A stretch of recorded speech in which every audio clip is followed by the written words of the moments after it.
Oke, kita langsung aja ya. Kali ini kita bakal bongkar salah satu mitos paling bandel di dunia pendidikan modern. Kalian pasti pernah kan ikut kuis online atau tes di sekolah yang bilang, oh, kamu itu tipe visual, atau kamu tipe auditori, atau mungkin kinestetik. Ngaku deh. Nah, gimana kalau saya bilang semua itu salah? Menurut sains ya, konsep itu sama sekali nggak ada dasarnya. Dan di sini kita bakal kupas tuntas kenapa. Oke, sebelum kita bongkar lebih jauh, kita samain persepsi dulu ya. Apa sih sebenarnya teori gaya belajar yang sering banget kita dengar ini, yang mungkin udah dianggap sebagai fakta? Intinya sih simple banget. Teorinya bilang setiap orang itu punya gaya belajar bawaan. Ada yang visual, auditory, atau kinestetik. Katanya, kalau materi pelajaran disesuaikan sama gaya itu, proses belajar bakal jadi maksimal. Kedengarannya masuk akal kan? Tapi kalau ternyata salah, kok bisa sepopuler itu? Nah, ini dia jawabannya. Idenya muncul di saat yang pas banget. Coba kita lihat lini masanya. Di era 70-an, orang mulai bosan sama pendidikan yang satu untuk semua. Terus di tahun 80-an, muncul fokus baru ke individualitas. Puncaknya di tahun 90-an, saat pendidikan bergeser jadi berpusat pada siswa. Nah, teori gaya belajar ini klop banget, pas sama semangat zaman yang pengen lepas dari cara ngajar kuno yang kaku.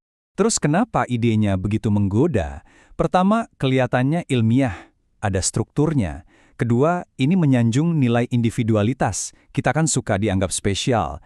Buat guru, ini jadi kerangka kerja yang simple. Dan yang paling penting, ini ngasih jawaban yang enak didengar kalau ada yang kesulitan belajar.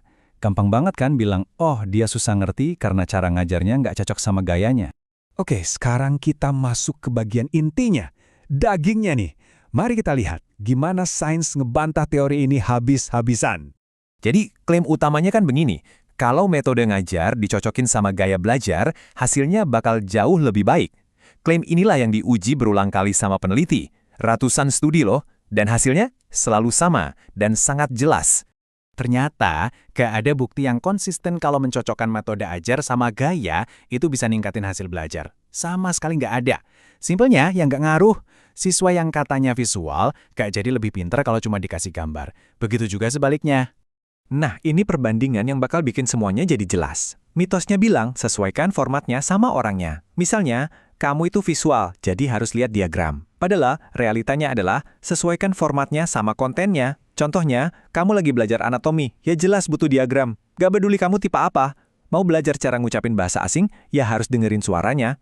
Mau belajar geografi, ya harus lihat peta. Logis kan? Bukan soal orangnya, tapi soal materinya. Oke, kita lagi klik ke level berikutnya, neuroscience.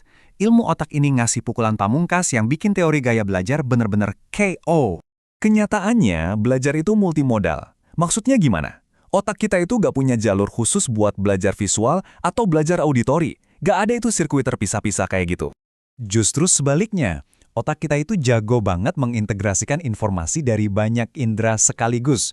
Pembelajar yang efektif itu bukan yang cuma pakai satu cara, tapi yang bisa menggabungkan berbagai format.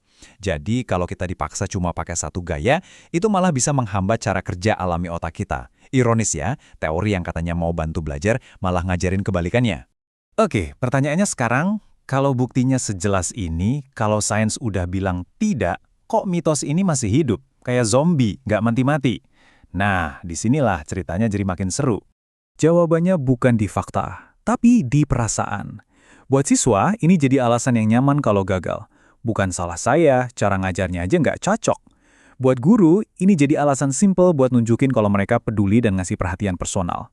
Dan tentu aja, buat bisnis, wah ini ladang uang. Gampang banget dijual dalam bentuk seminar, tes, atau buku. Jadi, intinya, teori ini memberikan kepuasan emosional. Ceritanya enak didengar, gampang diterima, dan bikin kita ngerasa nyaman meskipun faktanya salah total. Inilah kenapa mitos ini susah banget matinya. Oke, kita udah bongkar mitosnya. Tapi gak adil dong kalau cuma nunjukin yang salah tanpa ngasih tahu yang benar. Terus apa dong yang beneran efektif menurut sains? Ada beberapa strategi belajar yang udah terbukti secara ilmiah. Pertama, retrieval practice, atau latihan mengingat. Ini bukan cuma baca ulang, tapi bener-bener maksa otak buat narik informasi dari memori. Kedua, space repetition, atau pengulangan berjarak. Jadi materi diulang lagi tapi dengan jeda waktu yang makin lama. Ketiga, dan ini penting banget, dapatin umpan balik. Kita harus tahu mana yang udah benar, mana yang masih salah. Dan terakhir, Yang tadi udah kita bahas, cocokkan media dengan kontennya. Pakai alat yang pas buat topik yang lagi dipelajari. Nah, semua ini fokusnya ke cara kerja memori, bukan ke gaya fiktif. Intinya, belajar efektif itu bukan soal pasrah sama satu label. Oh, saya visual, jadi saya cuma bisa begini. Bukan. Ini soal kita punya banyak senjata atau strategi, dan kita tahu kapan harus pakai strategi yang mana. Ini jauh lebih memberdayakan kan, daripada kita dikurung dalam satu kotak yang ternyata nggak efektif sama sekali. Pada akhirnya, kisah mitos gaya belajar ini jadi pengingat buat kita semua. Kadang kita memang lebih suka cerita yang bagus, yang simple, daripada kebenaran. Cerita yang gampang dicerna seringkali lebih menarik daripada fakta yang mungkin sedikit lebih rumit, meskipun fakta itulah yang sebenarnya jauh lebih berguna.